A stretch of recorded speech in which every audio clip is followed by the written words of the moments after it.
I was reading a bit of a devotion the other day, and I stumbled across a little snippet from something that I wanted to share with you this morning.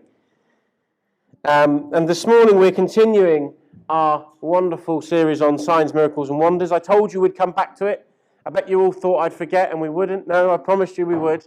And by the end of April, we'll have come to the end of our signs, miracles, and wonders. For those that have joined us since we started this series, we've been looking at the Gospels and these three terms, signs, miracles, and wonders, and what they are, what they represent, what they mean for us as Christians. Just looking at some of the implications and some of the lessons we learn from them.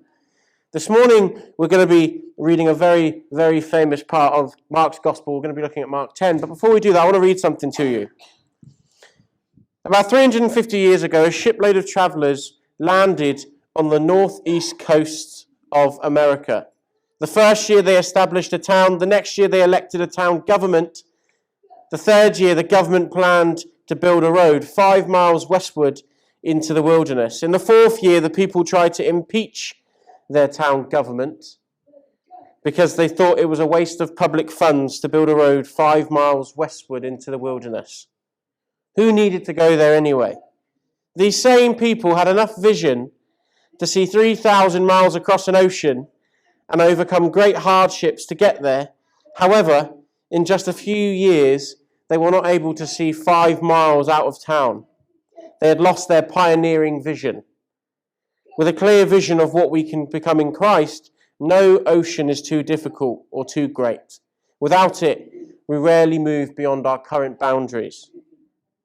As we've been exploring signs, miracles, and wonders, it's not just to make us feel good or to make us smile. It's to inspire us that the same God that was able to do these miracles lives in us and is with us today. And as I've said before, make no mistake, these signs, miracles, and wonders, they are not myth, they are not folklore, they are history. They are our history, and they can happen again. And I will say that because I believe that wholeheartedly. But this morning, we're going to be exploring Mark 10, 46 to 52. And it is a very, very, very famous passage about someone called Bartimaeus that a lot of us will know very well. I love this passage. I feel so privileged to be able to preach. I always feel privileged to be able to preach, but particularly on this passage, as this is the first passage I ever had the chance to preach on. So it's got a little place in my heart because there are so many lessons to learn from it. But I wonder if you'd open it with me to Mark 10, and we're going to be reading from 46 to 52. Then they came to Jericho as Jesus and his disciples, together with a large crowd, were leaving the city. A blind man, Bartimaeus, which means son of Timaeus, was sitting by the roadside begging. When he heard that it was Jesus of Nazareth, he began to shout, "Jesus, Son of David, have mercy on me." Many rebuked him and told him to be quiet, but he shouted all the more, "Son of David, have mercy on me." Jesus stopped and said, "Call him." So they called to the blind man, "Cheer up, on your feet, he's calling you." Throwing his cloak aside, he jumped to his feet and he came to Jesus. What do you want me to do for you?" Jesus asked him. The blind man said, "Rabbi, I want to see." "Go," said Jesus, "your faith has healed you." Immediately he received his sight and followed Jesus along the road. What a passage. God always blesses the public reading of a scripture. And we're going to do something slightly different before we go anywhere else this morning. I wonder if you would all close your eyes for me for a few seconds. I wonder if you'd close your eyes, because I want to explain this setting slightly differently this morning. Try to visualize with me the following. Try to visualize a surging mass of people who, because of their long journey, were all hot and sweaty. The dust clung to them. They were weary. But Jesus was at the height of his popularity. And the great crowd of people pressed close to him. The endless jabbering, asking questions, seeking favors. They could be heard from miles away. And Bartimaeus, who was sat on the side of the road in a ditch, hears the noise of the passing crowd and raises the question, "What's all this noise about?" Someone informs him it's Jesus. And he says, you mean Jesus of Nazareth, the man that they claim can heal the sick and the blind? That's the one. As the crowd come closer and closer, excitement fills the air. The noise becomes intense. Dignity completely dismissed. This is it, said Bartimaeus. I may never get this chance again. And at the top of his voice, he yells, Son of David, have mercy on me. The people around jarl and rebuke him. They tell him to shut up and be quiet. This is not his place, just to relax. They try to silence him, but he gets louder and louder and louder. This next bit is one of the most moving demonstrations you will ever see of Christ's purpose. What does Jesus do? He stops. He stands still. And he turns to blind Bartimaeus and he says, what do you want? In the crowds of people, in the multitudes of people, Jesus stops and turns to a nobody and says, what can I do for you? You can open your eyes. Is that not an amazing image? You know, we forget that with this passage sometimes, don't we? We sometimes forget with passages like this, that this is in the 10th chapter of Mark's Gospel, right near the end. There have been 33 miracles or something like that. You can fact check me later and tell me off if I've got that wrong. But the mass of people following Jesus at this point is massive. Yet even with all of that, the message is never lost. You always serve no matter who you're serving. And I say that Bartimaeus would have been a nobody. I don't say that to be offensive. I say that to give you the context of the passage. Yet he stands still. He waits. He pauses his eternal errand, his cosmic timetable. He pauses all of it. And he spends time. And it was this phrase, and I've got it up on there. Jesus stood still. He stops. In his great plan, he stops to spend time with this man. Is that not amazing? You're not warm yet? You're not warming up enough yet, church? Is that not fantastic news? Just me then? And you? Yes, brother. But you see, it's an easy thing to miss, and it happens a lot with Jesus.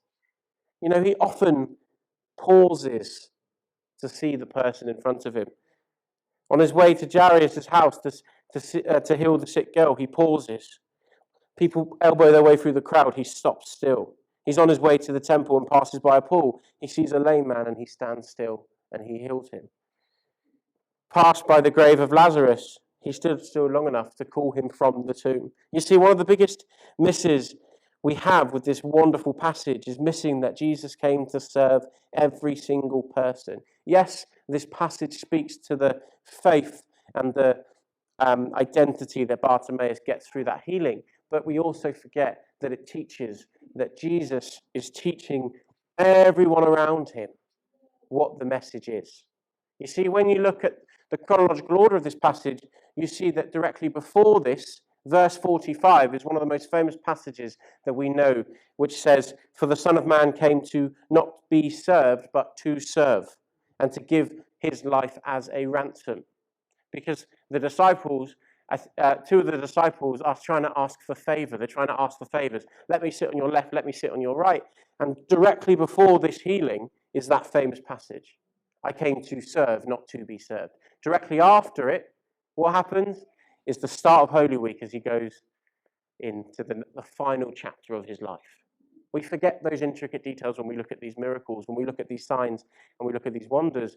Often the audience, the people present, are as important because the lessons that are learned through those are massive. And this is no different. You see, no matter who you are, you matter. No matter what you've done, you matter to God. You are important to God. And you should not let anybody silence you, which is our first point this morning. Do not lose your voice. I love putting quotes up, and you can never go wrong with Florence Nightingale, but I love that image. Do not lose your voice. Verse 48 says this again. Many rebuked him and told him to be quiet, but he shouted all the more, "Son of David, have mercy on me." I love that image of Bartimaeus refusing to be silenced. It's empowering, isn't it? It's wholesome. It's faith restoring, but it's also a courageous moment. You see, Bartimaeus realized something that we often forget. He realized where his miracle was found, who it would be found in. While everyone else was telling him to be quiet, he was saying, "You're not getting it. This is my only chance. This is my miracle. This is my moment to shout and shout and shout for the Lord." When he heard that it was Jesus of Nazareth, even though he couldn't see him physically, we forget that bit, even though he couldn't see him, he believed enough to shout and shout and shout and make his presence known. He knew it was coming. Through the heated, busy, annoying crowd, his voice was the one that was heard the loudest. Isn't that a wonderful image? I think there's a lesson for us all to learn there about our faith, isn't it? Particularly in the society we live in. Our voice needs to be the loudest voice that's heard when it's for the right person. To make our voice the loudest and to be the one that is heard above the moaning and the whinging, the complaining and the lack of expectancy. I would rather be called a dreamer, a believer, and even naive if it meant that I would believe that God could move and do more and more and more again. I will not let anybody steal that expectancy of faith from me. I just won't have it. Now you see, the message this morning, this passage can often get misconstrued or warped as well. The fact that Christ heals Bartimaeus is very, very important. But for me this morning, it's secondary to what I want to speak on. Bartimaeus would not lose his voice. He would not let his faith be destroyed or his voice be quietened. The truth is, as Christians, sometimes we receive healing and other times we don't.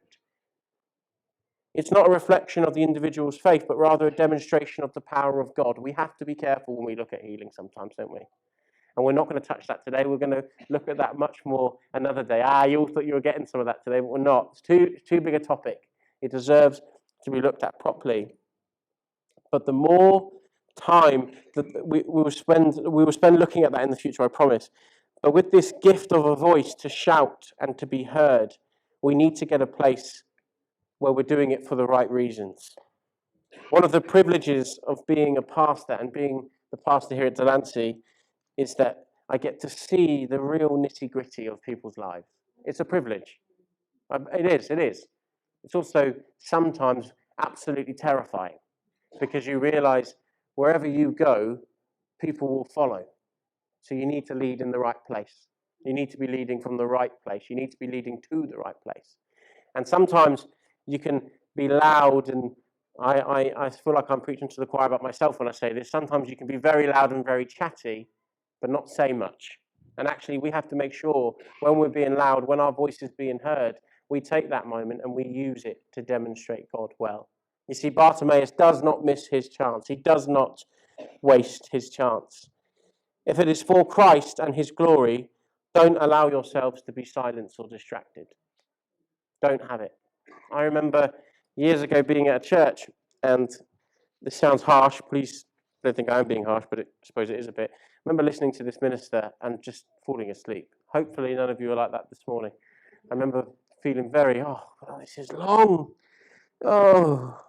Yes, sorry, I'm in church. Yes, I'm in church. And we got to, I think honestly, it was past an hour, and I was tired. And I was listening, and he said this phrase, and I'll always remember it.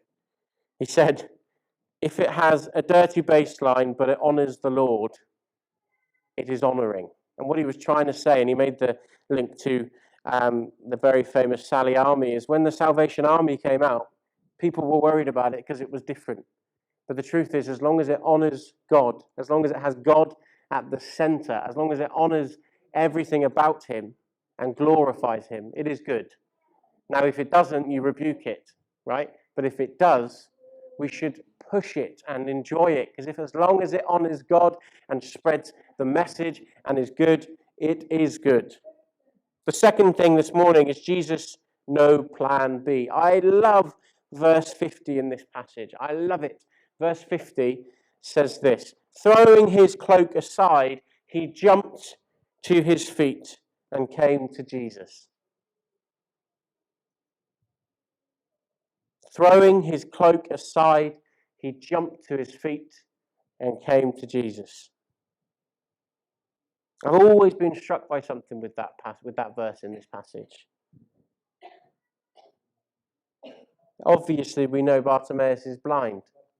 He doesn't fold up his cloak. He doesn't place it neatly. He doesn't know where it is. He throws his cloak aside and he runs after Christ. Do we like that image? I like that image. I've always been struck by that. And to help us understand that and the significance of it more, we're going to be doing a bit of Bible digging just now. We're going to be going a bit deeper into understanding the historical context, the cultural context, but also the scriptural context of that, to help us understand how important it is. In ancient times, the cloak was an important piece of clothing. Easton's Bible Dictionary defines the cloak as an exterior tunic, wide and long, reaching to the ankles, but without sleeves. The cloak served as an outer garment as well as a blanket. This is what the Bible says in Exodus 22, verse 26 and 27. If you take your neighbor's cloak as a pledge, return it by sunset, because that cloak is the only covering your neighbor has. What else can they sleep in? When they cry out to me, I hear them, for I am compassionate. You see, we get a little glimpse there about how important the cloak truly was to people. We can undervalue that or just skirt straight past that when we read this passage for the first time. But the cloak was an important part. In fact, one passage says you have to essentially give somebody a deposit if you borrow their cloak in the Old Testament. The cloak was a fundamentally important part. The fact that it could have been used as a security loan as well kind of alludes to how expensive it would have been. Yet, after being healed, the Bible doesn't mention Bartimaeus going to pick his robe back up. And it certainly doesn't hint towards him being careful with it before he runs after Christ. He throws it. Verse 50, read that again with me.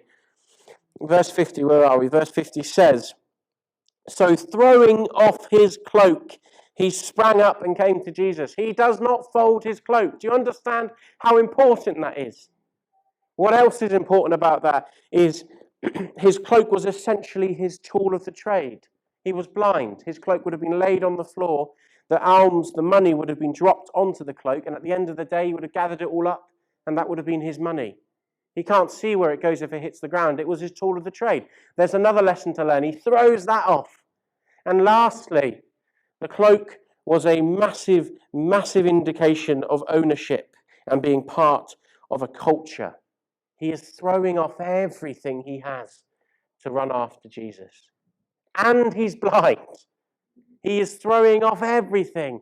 He's throwing it all aside. He has no plan B. If he gets to Jesus and he's not healed, he is absolutely scuppered. What does he do next? He can't find his cloak. He can't find his spot. He gives up everything he has tried to follow Christ. In that one verse, that one moment when he throws his cloak off. And what does Jesus do? He says, what do you want from me? It leads us to this amazing realization, a famous passage that a lot of us will know from Matthew 6. We cannot serve two masters. We cannot serve two masters as Christians. We cannot serve the world and Christ. We can be part of the world, but we must not be the world. We must be Christ in this world. You know, that famous passage says this. No one can be a slave of two masters. He will hate one and love the other. He will be loyal to one and despise the other. I am sorry if I upset the apple cart with some of you this morning. I love you dearly, but it is a hard truth. Our faith is not an added extra to the model of our lives. Our faith is the starting point. Our faith is not something we do on a Sunday or the weekend. It goes faith, then the rest spreads out. Not this is what I have and my faith is the extra. You see, our faith is the model. Our faith is the starting point. Our faith is the root to why we do what we do.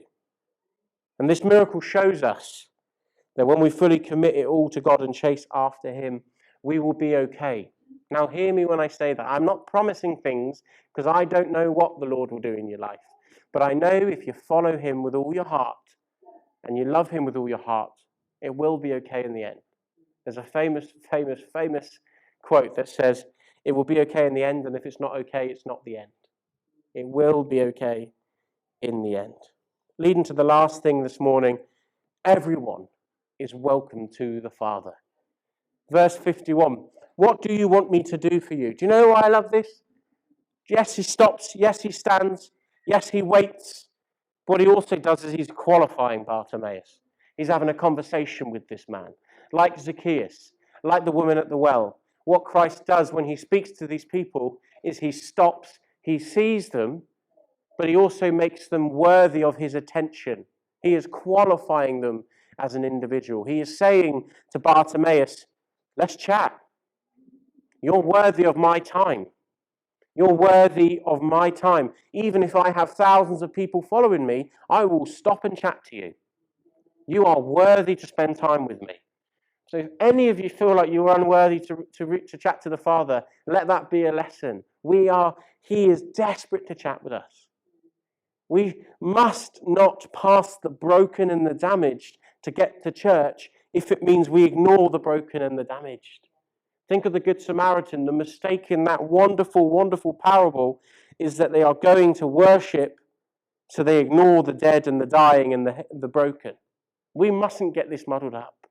He stops his eternal errand to spend time with this blind man that nobody would take a second look at.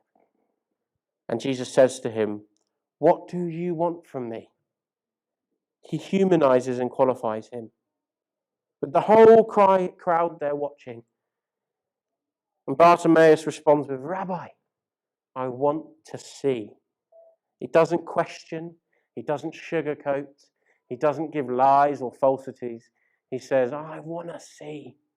You know what I want, but I just want to see. I want to see you. I want to see your glory. I want to see the works of your hand. I want to see. I just want to see. But what Jesus does by speaking with him, like I said, is he just turns the narrative of this story. I love this honest, vulnerable, and beautiful moment that we see between Jesus and Bartimaeus, because it's one of those moments where it doesn't matter who's around watching. All they focus on is each other. And the Father is stood there looking at this broken and bruised man, and he just spends time with him, even with thousands of people stood around watching. Would that not have been such a wonderful sight? Does that not explain the very heart of Christ in that moment? Does that not explain why that miracle was worth happening? Because he has just, in one brief moment, taught the whole crowd, his disciples and everyone with him, what it's all about. So to finish, no one is beyond the healing power of God, and no one is unworthy in the kingdom. Jesus starts before this passage by rebuking his disciples and reminding them it's about serving, not being served.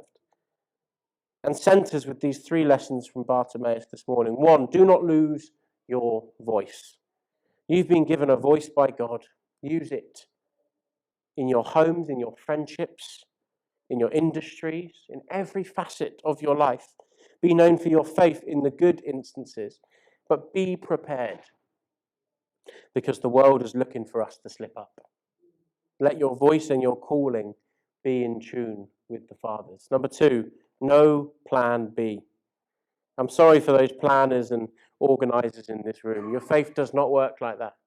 Your faith is not something you can have on the side of your life. Don't stunt its growth. Let your faith drain through every asset, every facet, everything you do in life. The good news of Christ 2,000 years ago is still the good news today, that all are welcome to the Father and all are welcome. Don't just dip your toes in, swim in his plans and his desires. Let your faith dictate the plans and actions of your life. And number 3, everyone is welcome to the Father. That our Father welcomes us. And we need to help those around us come to him and experience his life-giving love. Let the way we live demonstrate and reflect Christ so brightly. I sent this week and I really enjoyed it. One of the ways we can start to get this right and to start feeling more confident in it is just a simple thing, to exchange the phrase "I have to" for "I get to." It actually changes your mindset from "I'm forced to do this thing" to "Aren't I so fortunate to be able to do this thing?" Rather than saying "I have to see Pastor Ben," you could say "I get to see Pastor Ben this week."